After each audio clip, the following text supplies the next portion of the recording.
a fɔ ko ala k'a balo ala ka nakan jan ala k'a kɛ maa si ma ye ni fatuli fana kɛra don min na a fɔ ko ala ka hinɛ la o ti fɔ o bi adamadenya daminɛ ni a laban de ko fɔ n'i y'a bila ɲɛnamaya yɛrɛ minɛ kɔnɔ i b'a ye k'a fɔ fɛn o fɛn min bɛ yen nɔ daminɛ b'a la laban b'a la n'i ye baara daminɛ don dɔ nata retraite la o ti tiɲɛ ye walima don dɔ yɛrɛ ala bɛna n'a ka na dɔw ye i na dɛsɛ baara in na o ti tiɲɛ ye a mana kɛ cogo o cogo daminɛ bɛ baara la laban b'a la i mana ko daminɛ a bɛ daminɛ yɔrɔ b'a la laban b'a la hali furu n'a daminɛna a na ban don dɔ o ti tiɲɛ ye a ko bɛ ten hakili la u ka kuma in kɔrɔ y'o ne ka faamuli la bamanan dɛ ko ni suruku kɔrɔla cogo o cogo ale ka so da tɛ bakɔrɔni ka tulonkɛyɔrɔ ye o ye tiɲɛ ye fɛn min bɛ se mɔgɔ la a bila ye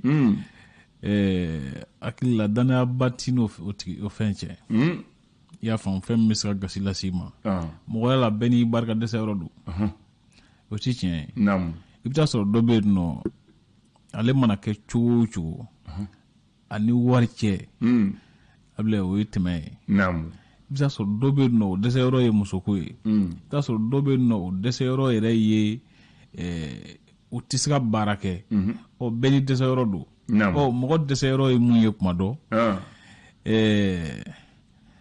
i kɛ man di ka se sɔrɔ kan ni o jan bila i ɲɛ n'o i kɔni a fɔra ko i nɛgɛ n'o yɔrɔ ye kuma dɔ i minɛ ka di o de kama fɔ ko suruku mana kɔrɔ cogo o cogo k'a ka so dati bakɔrɔni tulonkɛyɔrɔ ye sabula suruku bɛ se bakɔrɔni na o tɛ tiɲɛ ye ni ko ba cogo la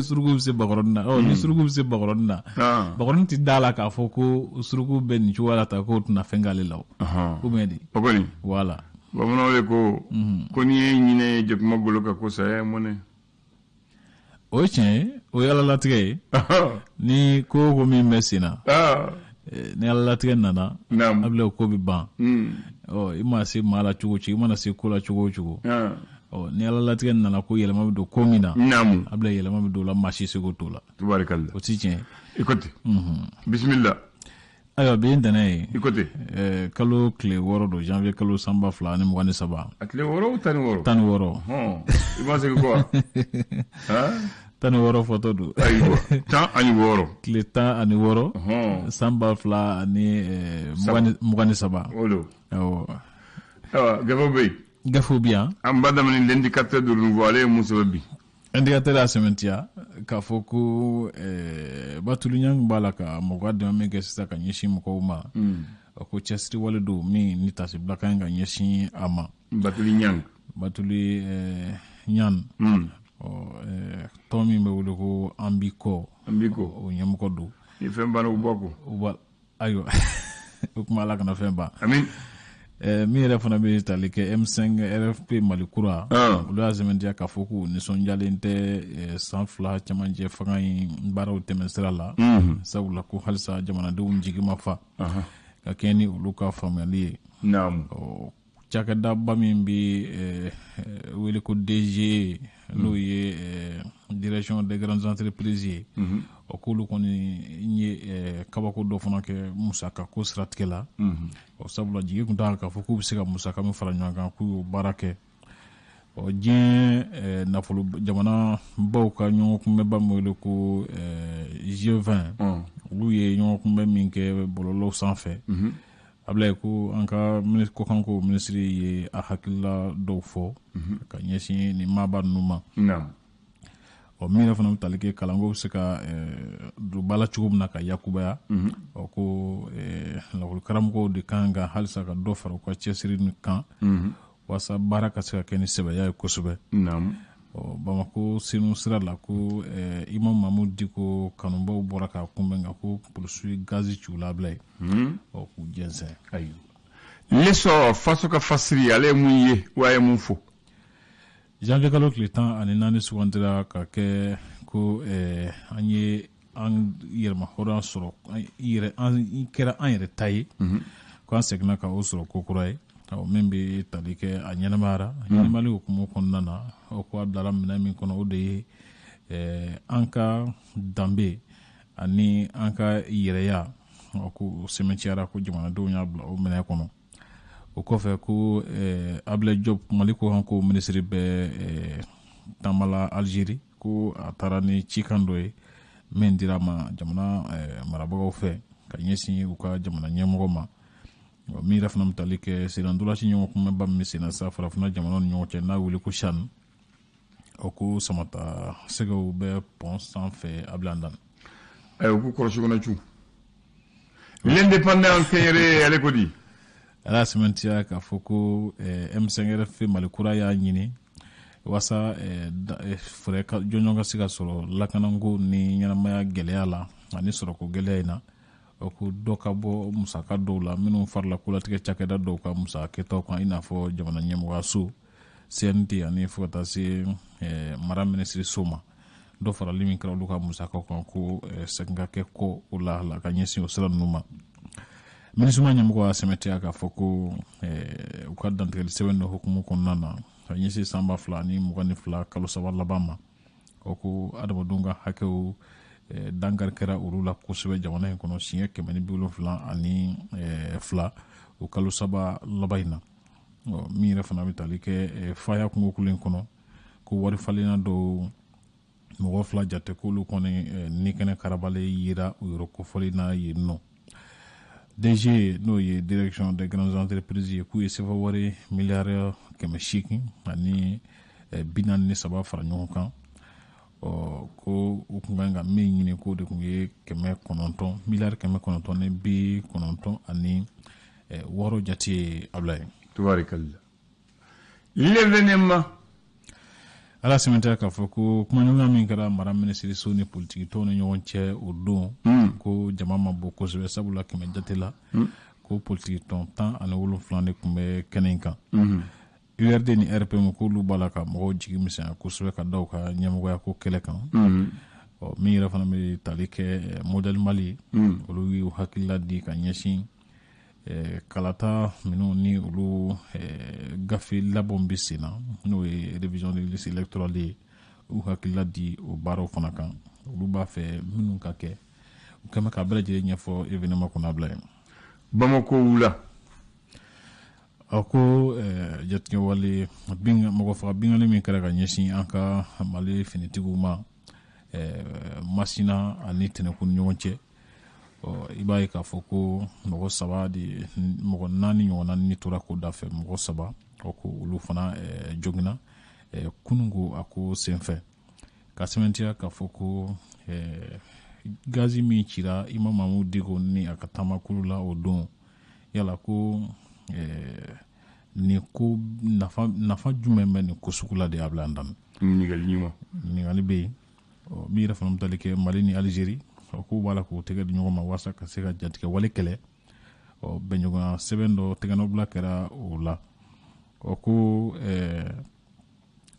hakililafalen kɛnɛ min hakilijagabɔ kɛnɛ min sigira politiki tɔnw ni mara minisiriso ni ɲɔgɔn cɛ Ablaye ko ADEMA PACJ tun bɛ yen nɔ munna u taara k'u ye o fana jaabi di soir de bon ko mɔgɔw ma Ablaye les échos wele ale kɛlen don ka sɛmɛntiya k'a fɔ ko minfɛn jugu minnu bɛ wele ko drogue ko o mini bɛ kɛlen don ka san sɔrɔ kosɛbɛ Kayi k'a b'a la ka mɔgɔw yɛrɛ jɔrɔ ka kɛɲɛ ni Kayi yɛrɛ sini ɲɛsigi ye sabula ni denmisɛnninw kɛra nin minfɛn juguw matarafaba ye kosɛbɛ a bɛ maa jɔrɔ ka ɲɛsin sini ma o kɔfɛ sa bɛɛ lajɛlen bɛ se ka diinɛ bato kɛ kanabila kɔnɔ cogo min na Mali la n'o ye laïcité ye fɔ ka filɛ dɔw kɛlen don docteur Lamine Keita fɛ les échos kɔnɔ yan Ablaye o kɔfɛ don min ni a ɲɛnamayara sibiri tɛmɛ n'a wele ko journée de la souveraineté retrouvée n'o ye an yɛrɛ ta an seginna ka an yɛrɛ ta ko kura ye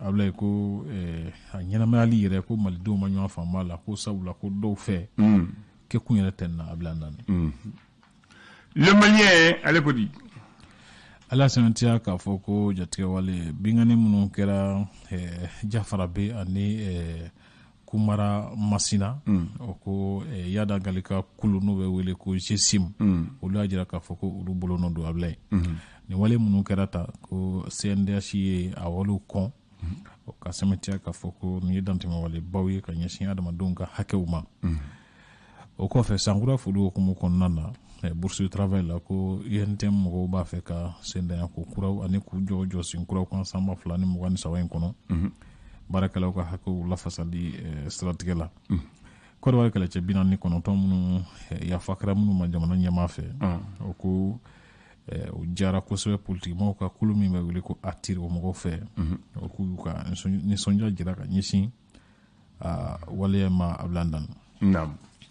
Le challenge ko modèle Mali y'a ka jɔyɔrɔ jira ni ka lasɔminiw kɛ k'a fɔ ko janto ka kɛ ko dɔw la walasa min b'a to an ka kalata ko sɛbɛn a bɛ se ka lajɛya ka ɲɛ cogo min na fiɲɛ foyi kana bɔ a ko la gɛlɛya wɛrɛw kana bɔ a ko la o kɔfɛ sa kulu min sigira walasa ka se ka sariya sunba kura sɛbɛn nka a ko bɛɛ lajɛlen laban n'o ye nouvelle commission de la finalisation de la nouvelle constitution ye o ko a bila nana ko nin kɔni ye kulu sigilen ka kɛ ni challenger mɔgɔw ka ɲɛfɔliw ye min bɛna sɔrɔsiw ka jagoya ko dɔ sɛmɛntiya janvier kalo tile 16 a bila ye ko nin ye san kelen ye jamana ɲɛmaa Ibrahim Boubacar Keita ale soma yɛlɛmana ko a kɛra janvier kalo tɛmɛnen tile 16 nin ye a san kelen selen ye challenger mɔgɔw kɛma ka tasibula kɛ ka ɲɛsin ma kofɔlen ma min ye jɔyɔrɔ caman kɛ ɲɛmɔgɔya jɔyɔrɔ caman kɛ jamana in kɔnɔ fo ka kuncɛ ɲɛmɔgɔya la ni ma fili n'a bɔra mɛriya la a y'a bɛɛ kɛ siga t'o la ala ka hinɛ a la a bila ye ala ka dayɔrɔ juma amina bamanan André kɔrɔwulu man ka fɔ comme yɛrɛ y'o dɔn la ka ba i ko i bɛ ka a bina ni ye san 2 ye mais a fatura o ye san 1 ye denmisɛnnin y'a ka fanga tiɲɛ o ye san 2 ye mais a sɔmɔ yɛlɛma o ye san 1 ye a ye san 2 sɔrɔ nin août 2020 an ma san 2 sɔrɔ dɔɔnin an b'o san 2 la de la an bɛ sɔnni amina se o ala ka jan utukalo nata yen oui ala ka yɔrɔ na dɔrɔn o tɛ wa dɔn ka teli o an b'a fɔ 2023 sisan an t'i fɔ kalo tile 16 la o ye tiɲɛ dɔn ka teli Ibrahim Boubacar Keita IBK bi a ka sɔmɔ yɛlɛma y'a san 1 de ye bi ye a sɔmɔ yɛlɛma k'a sɔrɔ a bɛ Bamakɔ yan ale yɛrɛ ka so a sutura n'a ka jɛnɛya kan fana a ka so a ka fure b'a ka so kɔnɔ fana voilà ni mɔgɔ donna a taara n'a ye a fure b'a so a yɛrɛ ka so kɔnɔ bi sɔmɔda na u filɛ ne ka kɔrɔnɛ kalan ka duwawu k'a ye ala ka hinɛ ala k'a nɛɛma ale bangera le 29 janvier 1945 Kucala mara la tɛnɛdon don a fatura Karido le 16 janvier 2022 Bamakɔ yan ale tun ye jamananin mara comme y'a fɔ cogo min na jɔyɔrɔ jɔyɔrɔ min politique sera la a y'o bɔ jɔyɔrɔ fa fo maire dɔrɔn a ma kɛ maire de ye a kɛra président de la campagne de Alpha a kɛra président du directeur de campagne directeur de campagne de Alpha Omar Konaré pour les élections a kɛra président du parti Adema président de Espoir 2002 président du RPM président de l'Assemblée nationale du Mali, premier ministre, ministre des Affaires étrangères. Il est devenu ambassadeur en Côte d'Ivoire, au Gabon. Donc, Dior Chité, il est même devenu parlementaire de l'UMOA. Donc, Dior Chité, n'a allé monsro. Maintenant, allez faire même avec mon fait. N'y a pas de que un président ça va mon fatura ou bangena kalomuna ou fatura au kalodela. Ibeka Bangana le lundi 29 janvier. Il est mort le dimanche 16 janvier. À Bangana Kalomuna, à Tanyana au Kalolela. Général Moussa Traoré, il est né le vendredi 25 septembre 36 à Sebetokai. Il est mort le mardi 15 septembre 2020. Allez, Fana Bangana Kalomuna. À Sarao Kalolela. Amadou Toumani Touré, ATT. Allez, Fana Bangara, le jeudi 4 novembre 48 à Mopti. À Tanyana Fana, le mardi 10 novembre 2020. Ulu Bangana Kalomuna, ou Tanyana au Kalokelen. Ni jatimina ye. Ka fɔ ne ye jatimina ye. A nana, o ye Soumaïla Cissé Ngaladaba. Ale fana bangera le 20 décembre 49, il est mort le 25 décembre 2020. Ah, tiens. Ah? Guni? Ah. Ni ɲɛfɔli ka gɛlɛn. A ɲɛfɔli ka gɛlɛn dɛ. U bangena kalo mun na, u fatura kalo kelen na. Ni ɲɛfɔli ka gɛlɛn. Et u saba fana bɛ ɲɔgɔn sɔrɔ yɔrɔ min na, coup d'état kɛra u bɛɛ sɔrɔ la. O fana fara kan k'u suru ɲɔgɔn na. Coup d'état kɛra? Coup d'état kɛra Musa la, coup d'état kɛra Ibeka la, coup d'état kɛra Amadu Tumani Ture la. O ye tiɲɛ. Saba bɛ ka fanga dafiri la. Ah? N'u saba bɛ ka fanga dafiri la. U saba bɛ ka dafiri la. Maintenant n'a bɔra ATT la, a tɔw bɛ fatura Bamakɔ. U ka so fana. U ka so. Voilà. Ismaïla fatura France. Ibeka fatura a ka so. Musa fatura a ka so. ATT fatura Turki. Donc nun de an ka président nun bɛ yan mais kelen fatura kaso la. O ye Modibo ye. Modibo fatura kaso la. Modibo fatura kaso la. Donc sinon tɔw nun bɛ u fatura k'a sɔrɔ u b'u yɛrɛ bolo. Awɔ. Fanga cɛlen don sɔrɔdasi bɛ an ye coup d'état kɛ. Maintenant olu tɛmɛnen kɔ fana an ka premier ministre caman fana fatura. Yunus Ture fatura. Abdoulaye Sékou Sow fatura. Mandé Sidibé fatura. Modibo Keïta fatura. Madame Cissé Mariam Karema fatura. Ani Django Sissoko. A laban ye Soumaïla Bouba Maïga. Soumaïla Bouba Maïga awɔ. Voilà. Ale laban fanga ɲɛmɔgɔ laban. 21 mars. Donc ninnu de ye fatura. Donc n b'a fɛ ka mun fɔ dɔrɔn Mali la an kɔni ye chance sɔrɔ. An ka président hali coup d'état kɛra la. N'u ye maa kiiri o i ma kiiri u b'u bila ka taa so. An bɛ yafa ma an bɛ mɔgɔya kɛ. Et puis n'u sara fana. Ko ti faamu dɛ. Jamanaden bɛ wuli k'a fɔ u ka fanga bila ma baara ɲuman kɛ. Ka coup d'état kɛlen k'u bila kɛrɛfɛ. Min ni sara jamana bɛ tasiri bila k'a tigi ye tuguni. Aw bɛɛ bɛ yafa i ma. Voilà. Bon Mali la fɛn dɔ bɛ yan nɔ mɔgɔw k'o faamu. Naamu. Maliyɛn mana dimi cogo o cogo ni ala ka latigɛ sera aw yafa. Aw yafa. Somɔgɔya b'an fɛ yan adamadenya b'an fɛ yan. Ouais. O de kama an ka kɛlɛ dɔw tɛ se fɔ yɔrɔ dɔw la ka caya. An yɛrɛ bɛ to k'a fɔ n tɛna mɔgɔ tɔgɔ fɔ nka u delila ka dɔw ta fɔ yan ko saya ma to o seginna a kɔ a bila o ye maa caman degun dɔɔnin parce que Mali la nɔ ni saya kɛra ko o ko la a bannen don o y'o bannen ye an fɛ adamadenya la généralement an b'o de jatew fɔ o de kama ni ɲɛmɔgɔ ninnu maa o maa dimi u kɔrɔ cogo o cogo k'u to balolen ni ala ka latigɛ sera n'o ye saya ye mɔgɔw bɛ yafa mɔgɔw bɛ segin u kɔ bɛɛ b'i ka dimi bila parce que u b'a fɔ ko a kɛra ala ta ye donc o y'a bannen dɔw wɛrɛ t'o kɔ bilen. Bon o président saba fana n'a bɔra IBK la Mali président mun fatura o bɛɛ bɛ Hamdalaye Kaburuso la. N'a bɔra IBK la. N'a bɔra parce que IBK kɔni u y'a sutura ale yɛrɛ ka so. Modibo fɔlɔ o y'o kɛ Hamdalaye. Musa Hamdalaye. ATT Hamdalaye. Donc o Hamdalaye fana bɛna kɛ président Kaburu ye. Tiɲɛ na. Hamdalaye Kaburu dɔ in na mɔgɔba caman bɛ yen. Mɔgɔ caman bɛ yen. Mɔgɔba caman bɛ yen. Donc an ka faso b'o cogo la donc bi an b'a fɔ ala k'e ne cɛkɔrɔba la. Amina. Ala ka da yɛrɛ suma. Amina. Coup d'état kɛra a kan mankan wulila o bɛɛ la mɔgɔw ye bonya k'a la ka bonya ka taa bila a ka so. Bon o fana ye Mali ye ça c'est une valeur sociétale du Mali. O ye tiɲɛ ye. Ka Musa bin ka Musa kiri ka yafa ma ka Musa fatu k'ale fana ka bonya k'a la ka taa bila a ka so. Ka ATT gɛn ka ATT sigi ka ATT fa ka taa bila ale fana bonya o fana Mali dɔrɔn de b'o ye. A kɛra ten. Voilà. ATT yɛrɛ ta in kɛra koba ye sabula o furu yɛrɛ ye munumunu dɔ kɛ Bamakɔ kɔnɔ ale ta ɲaga bonyana kosɛbɛ ka tɛmɛ tɔ ninnu bɛɛ ta awɔ a kɛra ten. O de bon ni ne bɛ n bolo ka fɔ ye bi. An bɛ dɔw fana kɛ u taara k'an minnu to yen ala k'an dusu suma. Amin yarabi. Ala kana jamana nɔtaw bɔ. Amin yarabi. Ala ka ɲɛmɔgɔ minnu bɛ yen ala ka si jan d'olu ma. Sisan hali sisan kɔrɔ bɛ yen saba kɔrɔba bɛ dɛ parce que Alpha bɛ n'i la Jangunde bɛ n'i la Mbadaw bɛ n'i la Amadou bɛ yen sisan Goyita bɛ fanga la hali sisan naani b'an bolo. Naani b'an bolo ninnu ye kunnajaw y'a bila yen parce que kuma dɔ bɛɛ n'i ka hakilila don. Siga t'o la.